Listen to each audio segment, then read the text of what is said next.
কি ব্যাপার, দরজা খুলতে এত দেরি হলো কেন? না মানে আসলে রান্নাঘরে ছিলাম। ও আচ্ছা, পরিচয় করিয়ে দিই, আমার বন্ধু সজীব। কিন্তু অনেক মেধাবী স্টুডেন্ট ছিলাম, হ্যাঁ। আমরা দুজন খুব কম্পিটিশন করতাম পরীক্ষায়, হ্যাঁ, সবসময়। তোমার সাথে পরিচয় করিয়ে দেওয়ার সুযোগ হয়নি। আর ও একটা ট্রেনিংয়ে এসছে, এই ট্রেনিংয়ে তাকে 7 দিন থাকতে হবে, ও আমার এখানে থাকতে রাজি হয়েছে। আমি গাড়িটা পার্কিং করে আসছি, তুই বস।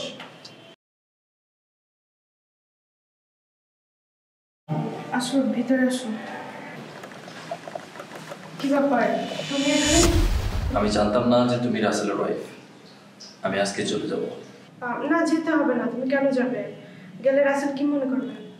আর শোনো, রাসেল যেন কোনোভাবে কিছু টের না পায়। আচ্ছা ঠিক আছে। আচ্ছা ঠিক আছে, তুমি গিয়ে বসো, আমি চা বানিয়ে আনছি।